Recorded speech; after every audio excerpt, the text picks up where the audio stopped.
4, 5, 6, 7, 8, 9, 10, 11, 12. Whew, a lot of cameras. Okay, who's got a question? Coach, we watched Vanderbilt lose to Western Kentucky in the opener, but Mm-hmm. a much better team than probably showed up that night. Well, I thought they played great defensively against Western Kentucky. Western Kentucky, one of the better offensive teams in America, quite frankly, and held them to 11 first downs and held them to the lowest total yardage total during the Jeff Brom era, who's the head coach over there at Western Kentucky. I thought they actually played really good. Turned the ball over a little bit. They led in the. I thought they controlled the line of scrimmage. They had more total yards. They had more first downs. They had more time of possession. They just turned the ball over, and they made some mistakes in the red zone. So it's hard to win games when you do that. But if you take away the errors, some of them unforced errors, I think they'd have won the game handily. It's reading in their media guide they have more players from Georgia than any other state, including Tennessee. What does that say about the talent from here and how hyped up will those guys be? Yeah, there's a bunch of great players in our state. We know that, and everybody's coming to get them.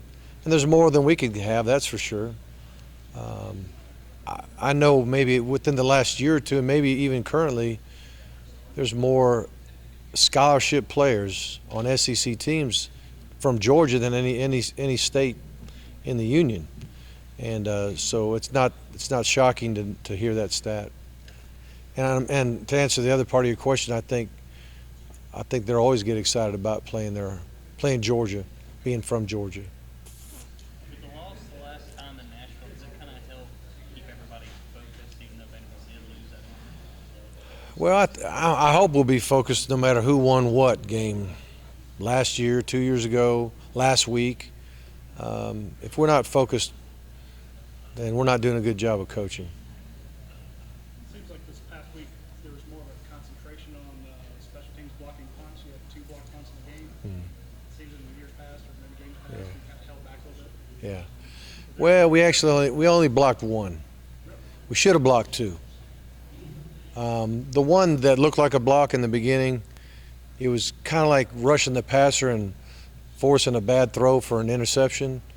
He definitely altered his kicking style or whatever you want to say, where the ball it was a 1-yard punt, but it never was blocked.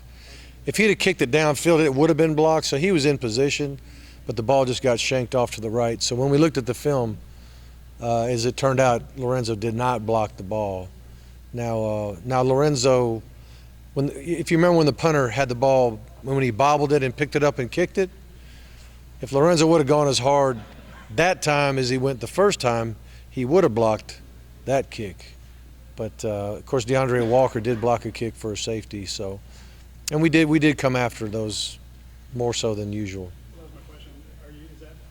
Can we infer that you're going to do that more this year? Well, it just depends on the game, on the team. A lot of it's just their operation time.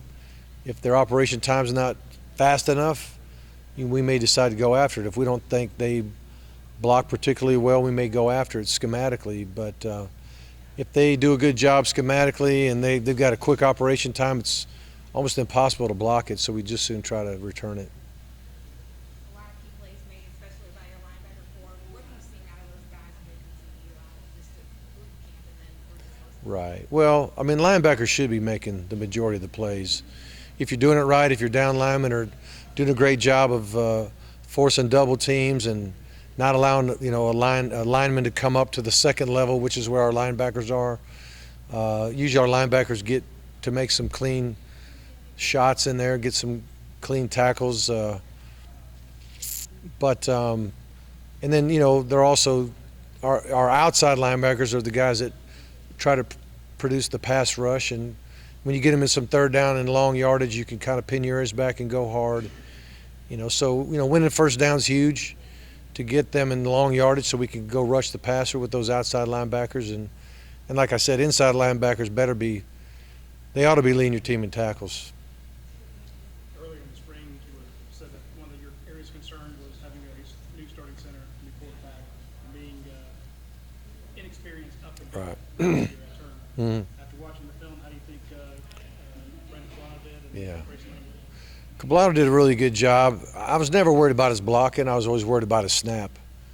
But after you got on the internet and watched some businessman show us how to snap rugby style, it changed his life as a center, and it changed my sleeping pattern as a coach. He took to it pretty good, and when the snapping problem was over, I wasn't worried about him as much. And then Grayson had a real solid performance, and I think Bryce did too. I think after one game, I'll sleep a little bit better, knowing that these guys will be fine. The SEC championship and contract extension broke that announcement coming this morning. Advantages for Georgia being right up the road and Right. about that being in Atlanta. I think we got to get there, and then win when we get there. Yeah, I think it's great though. All right, thank you.